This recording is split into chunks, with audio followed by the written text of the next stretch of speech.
Magandang araw po mga kababayan. Welcome po sa Pinilangan Lakbay. Ayan, naway safe po ang lahat, lalo na po doon sa mga naapektuhan po ng hindi magandang panahon sa mga bansa na kung saan nakatira po kayo na may hindi pagkakainawaan, na ayaw nyo pong umuwi sa Pilipinas. Naway ligtas po ang lahat.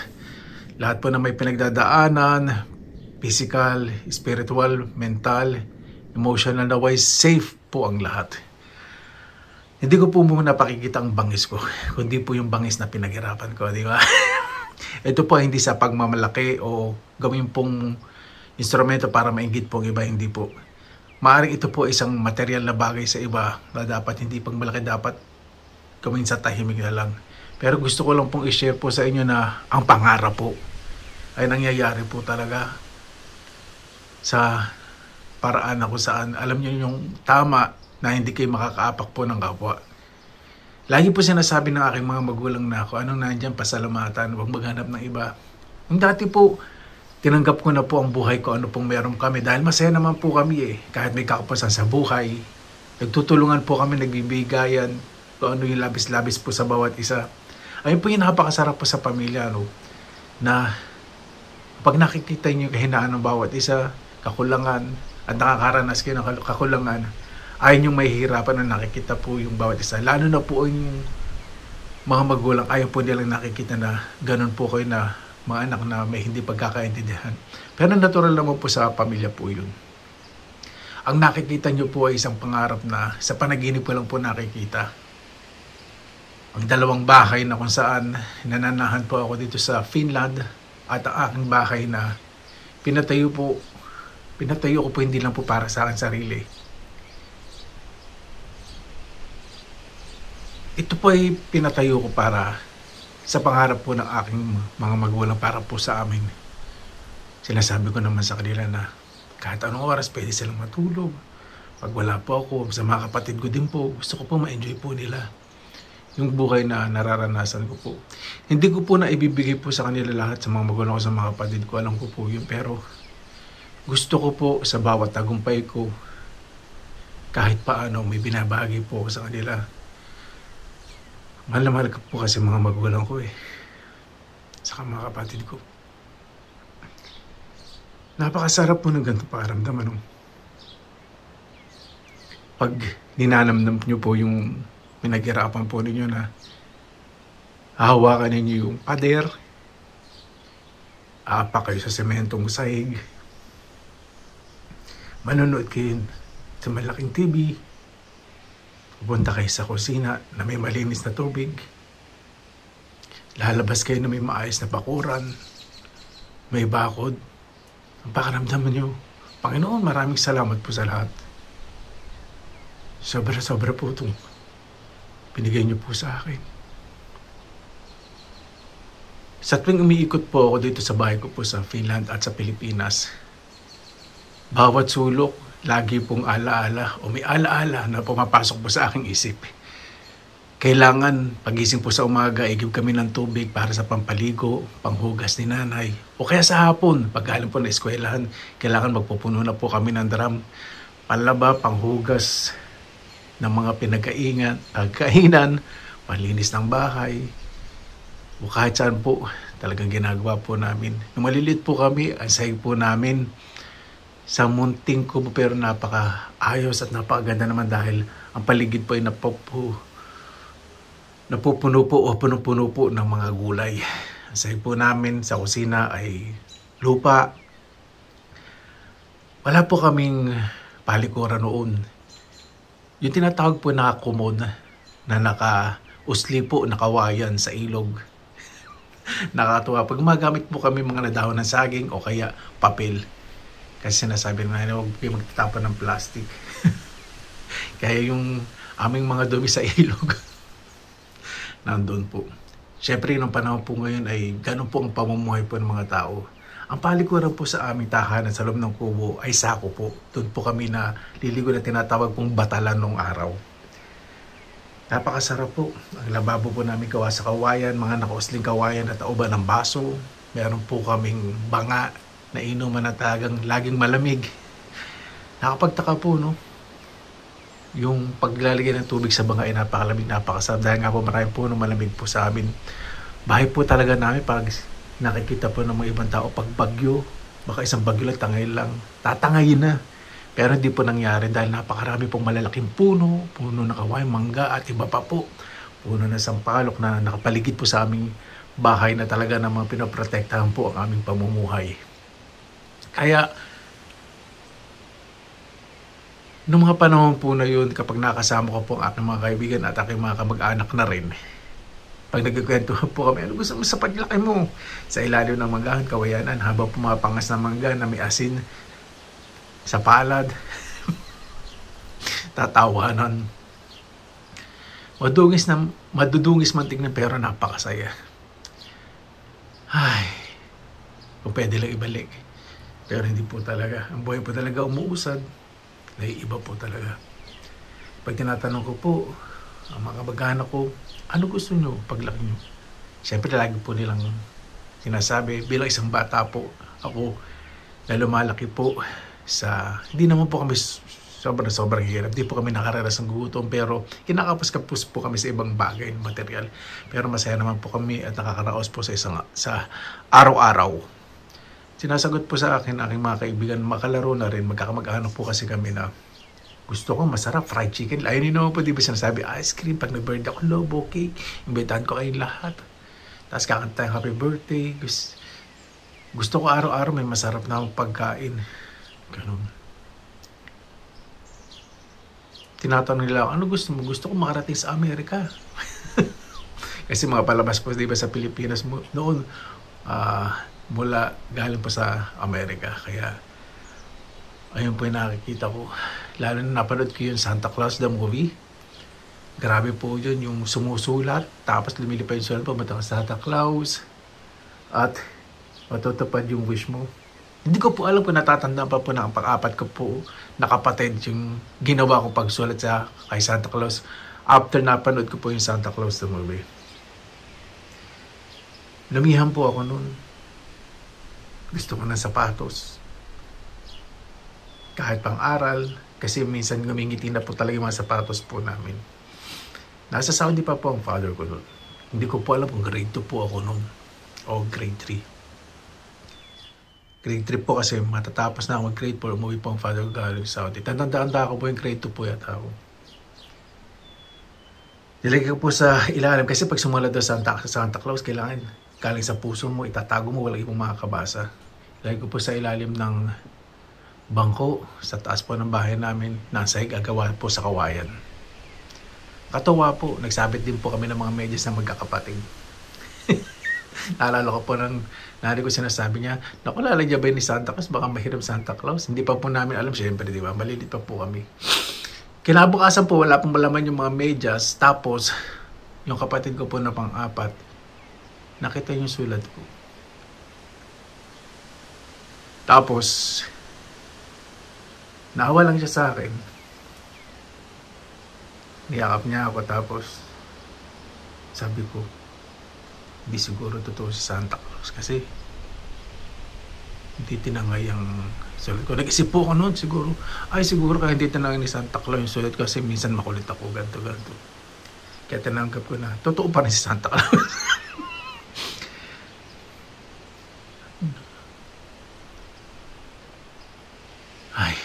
Pag ganito po yung mga pinag-uusapan, kapag nangyayari po yung mga pangarap sa buhay po natin, talaga minsan magiging emotional na tayo, tatawa. Minsan, nasa isang sakyan po tayo, pauwi galing sa trabaho, pag may makita tayo mga bata o naglalakad, minsan mangiti tayo, minsan matatawa tayo, mga tayong tanga, di ba? Totoo po yan, di ba? Kasi, aminin po natin na kahit ano po yung laki ng problema po natin na pinagdadaanan sa ngayon, hindi na po lahat ng tao nakikita nyo nakakariwasa ay wala pong pinagdadaanan. Kakamali po kayo. Hindi po talaga mabibili ng pera ang kompletong kaligayahan po ng tao. Hindi po mabibigay po yan ng komportable sa buhay. Maaaring mababawasan ang iniisip mo. Magiging safe ka. Minsan pag ginamit mo tama ang pera, magiging masaya ka pero hindi pang matagalan. Yung pag naglalakad ka lang, Sa trabaho, minsan makakanta ka sa misa, tumatawa ka mag-isa, yun, makakanta nga. Kasi naisip nyo, di ba? Ako po, inisip ko, nung napasok po sa corporate world, minsan, nasa opisina po ako, tatawa po, ngingiti. Sa Pilipinas po ito Inisip ko, anak ng kamote, nandito ako sa sosyal na lugar, nakikipagplastikan. Hirap po talaga, sabi ka nun. Hindi. Kasi nakipagplastikan, nandito ako napaganda ng opisina kompleto. Samantalang noon, inisip namin kung paano mandugas ng bayabas. Ikwenta ko kami mga pangapangarap. May nangyari sa akin. Nakakatawa po. Siguro sa mga nakapanood po nito, yung mga nakatrabaho ko po, siyempre tinatawag po akong sir, may respeto po ako, pero hindi ko po inihingi po sa kanila po yun dahil nga po yun, ang kultura po na trabaho sa Pilipinas na kapag ikaw ay medyo nakakaangat sa posisyon, tatawag nga sir, ma'am. Pero ako, pag nakikita ko po yung mga katrabaho ko, para po sa akin pantay-pantay lang kami. Kapag nakikita po ko yung mga rank and files, yung sinasabi nilang mas mababang posisyon, wala po sa akin ganun. Pag nakikita ko po siya, tinuturing ko po silang kaibigan. Sa mga nakakapanood po nito, yung mga nakatrabaho ko po, alam po nila. Kasi kaibigan ko po sila sa Facebook ko po. Naano ko po mga pangalan po nila. Sir, kamusta ka? Sabi ko, huwag mo na ako tawagin, sir. Sabi ko, dati pa yun. Pero hindi po nila yun, talaga nababago. Hindi, sir, talaga. Sir, pa rin tawag ko sa'yo. Sabi ko, hindi, basta pag nakita, wala nang ganun-ganun. Basta kikita po kami kung kamusta. Diretso na po natin. Ito na po yung bahay. Kasi mahabang kwento. Tutuwa lang po, marami po kasi pumapasok sa isip ko na gusto pong ikwento. Gusto ko pong ibahagi. Lahat naman po tayo mayroong mga gustong sabihin. Ito po ako, mayroong pong maayos na tinitiran. Nakakain ko po yung gusto ko na pinapangarap ko lang dati. Simento po yung nilalakaran sa kusina. Na pag naalala ko, yung unang beses na sinemento yung kusina namin sa lumang bayan namin sa Bulacan. Nagkika kami, gumamit ng basahan, tuwa-tuwa po kami. May malaking TV, yung TV na unang dumating sa amin, grade 3 ako dumating si Papa, tuwa-tuwa kami. Lahat ng kalaro namin, pinanood namin sa bahay para makapanood. Malaki na po yung TV namin ng 21 inches. Malaki na po nung araw po. Tuwa-tuwa po ang lahat. Color TV. Tapos ngayon, kompleto po sa gamit. Hindi ko po pinagmamalaki ito. Noon, sabi ko sa nanay ko nung una akong trabaho, bibili kita na ng washing machine. Nangyari po yun.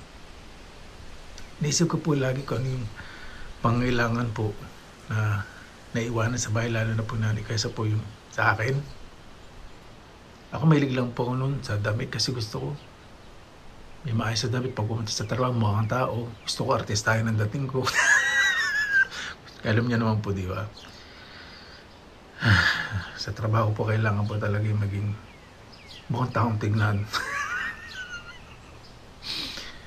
Kaya wala po masyadong naipon na pera noon, nilisip po lagi kasi kung ano po yung maibibigay ko sa mga magulang ko.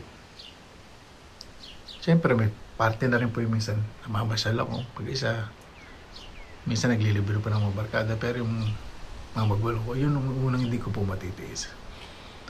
Kaya yung natatamasa ko po ngayon, siyempre iba po sa inyo napapansin, napakaraming ibang gamit dito sa bahay ko. Pero sinisigap ko po na malinis at maayos ang bahay ko. Bakit? Kasi maliliit na bagay po dito o malalaki, talagang pinapahalagaan ko po, lalo na po kapag galing po sa mga kaibigan, kapag sinasabi nila kung saan galing, binili. Hindi po sila basta nagre-regalo dito na bilhin lang sa shop. Pero para sa akin, kahit binili pa sa shop o hindi, na-appreciate ko po, dinidisplay po. Kasi gusto ko pa pagbalik po nila, gusto ko po makita po nila. Hindi ko po ipamimigay. Kasi pinapahalaga ko po yung mga tao nagbibigay po sa akin noon. Kahit maaari, naka-display po lahat. Ganun po ako magpahalaga. Ang sarap po kasi manggaling sa kakapusan o minsan wala. Na kapag may maliit na bagay na natanggap ka, Talagang papahalagaan po ninyo. Sa totoo lang po, hindi po ako nakaranas na birthday na may cake, ice cream, yung kompleto. Pangarap po ng bata. Yung kapatid kong bunso, laging nakakadali. Nakakatsyempo po na pagpadala ng father ko na tsyempo po sa birthday niya. Sa akin hindi. Tagtiis. Pag napanood po ito ng nanay ko, mangingiti na lang po yun. Alam ko na po yung magdadrama-drama, iyak-iyak. Minsan tutulog pa yung uhog na mag-o-11. Love yun ay. Papa ko rin pang medyo emotional na rin po sa panahon po ngayon. Kaya mahal ko po yung mga magulang ko. Yung unang naranasan ko po yung birthday ko po, dito po sa Finland. Yung mga taong nagmamahal po sa akin dito na talagang iniingatan ko po. Sila po yung naghanda. Napakasarap po ng pakiramdam.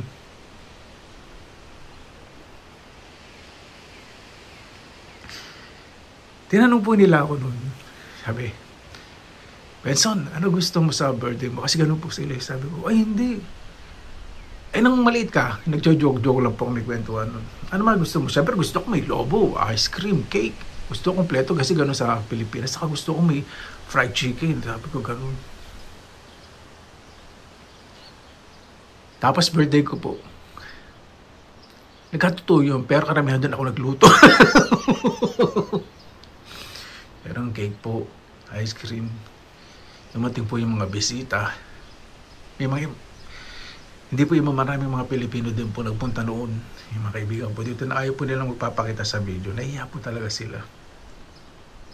Kasi ayaw po nilang, alam niya na eh. Ganun po kasi yung buhay po rito eh. Gusto nilang ingatan yung pribadong buhay po nila. Tapos, masaya ako. Yung kakantahan na po ako ng happy birthday, yung cake. Sabi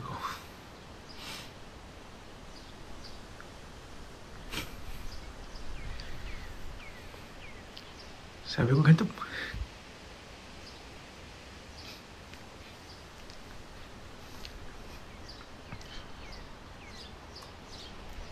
Dali lang po ha. Pinipigil ko pa yung aking emosyon. Kaya lang, pag may narinig yung ingay, magaling sa pad ko na yun. Ganyan po ako. Ayoko po kasi masyadong drama. Gusto ko siyempre habang nagdrama ako, humingiti kayo naman. Lumuluha din. Ano ba? Ako lang ba iyak dito? Siyempre dapat kayo din. Hindi dahil po sa marami kong handa, hindi dahil po maraming kaibigan ang tao nagmamahal po sa akin dito. Na hindi ko po laging binabagit sa vlog kasi iniingatan ko po sila. Ayun. Nung ipanganap po ang cake, hindi po sa dahil maraming handa. Dahil natupad yung pangarap ko na bilang isang bata na magkaroon ng ganung birthday. Hindi po. Doon ko po naramdaman yung pagmamahal. Doon ko po naramdaman na hindi pala ganun kadali para ipaganda ang isang miyembro ng pamilya. Kailangan siyempre isipin yung pera, yung panahon. At nung panahon po na yung pagkatapos, sabi na po ako napasalamat sa Panginoon na mas pinaintindi sa akin ng naranasan po ng mga magulang ko noon na may anim po kami magkakapatid. Kung paano po pagkakasyahin yung araw-araw na pangailangan, pamaon, pagpunta sa eskwelahan, kuryente, tubig. Ang sarap po talaga na ganun pakanamdan na yung realization na paintindihin ng Panginoon na balang araw maintindihan mo. Kasi yun po yung sinasabi ng mga magulang natin, di ba? Balang araw maintindihan mo na hindi na rin sila sumasagot minsan, siguro sa bawat hiling natin. Minsan iiyak na lang sila, bakit di ko maibigay sa anak ko ng ganito?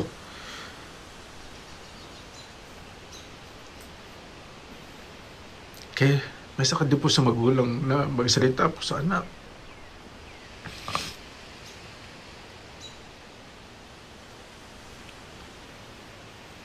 Kaya kahit po anong mangyari, kahit anong sakit nang sabihin sa atin ng mga magulang natin, parang awa nyo na. Huwag kayong magiging mataas. Huwag kayong sisigaw sa mga magulang nyo na kahit kailan di ko ginawa.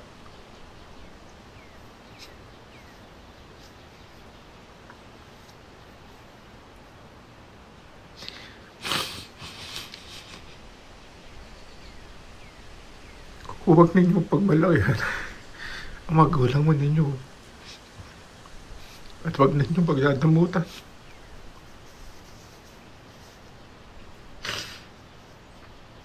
Alam po nyo ng mga magulang po, hindi po sila humingi. Malalang po lang sila minsan madala kay tinapay o kahit ano. Panay, pa, dadaan sa palengke ba gusto nyo magpabili. Mga simpleng bagay, sobrang po nilang na-appreciate lang. Kaya mga bagay na yung dinidimdim ninyo, yung tinatanim ninyo, yung masakit na salita na sinabi sa inyo, magulang ninyo na dati,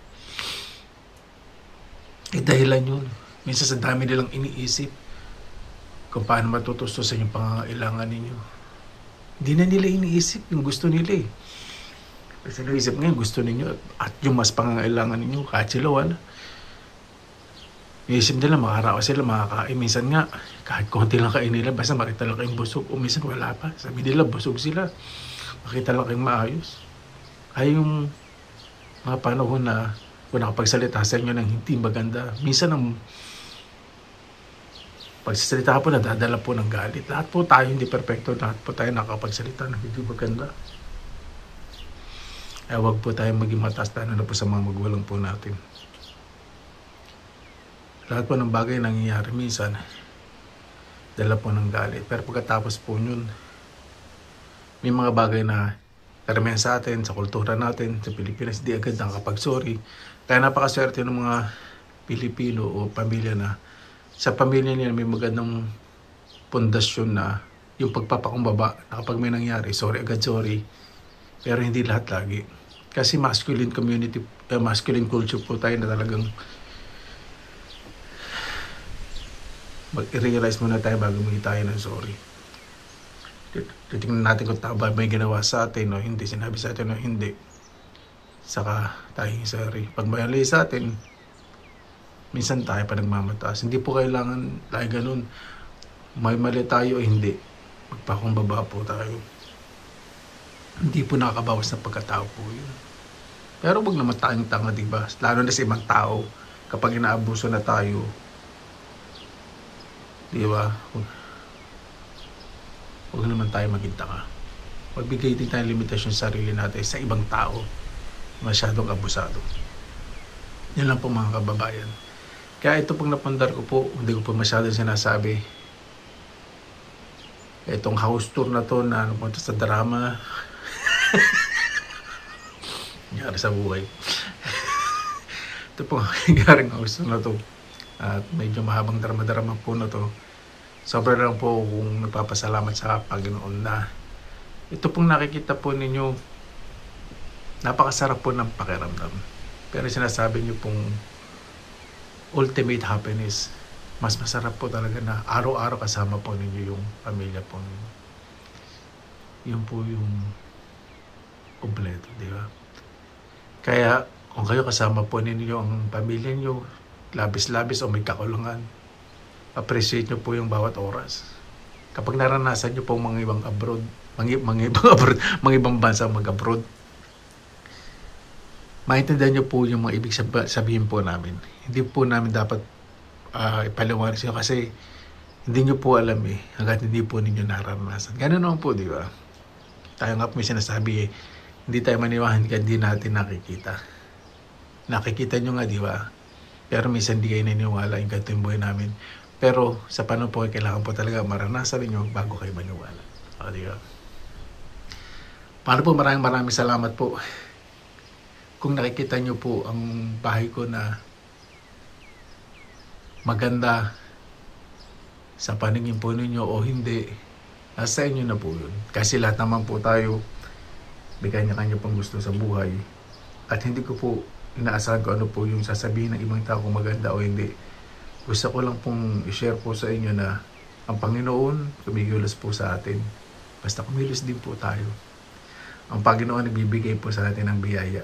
Kaya magbahagi din po tayo ng biyaya at hindi po kailangan maging mayaman tayo. Moral support sa pagsasalita, sa pakikisama. At ang Panginoon, lagi pong nandyan. Hindi po sumusuko sa atin. Kaya tayo, wag po tayo dapat sumuko. Marami po tayong paraan na pwedeng gawin para paunlarin po natin ang sarili po natin. Wag po natin gawing dahilan na kulang ang ating pinag-aralan. Hindi po ito yun.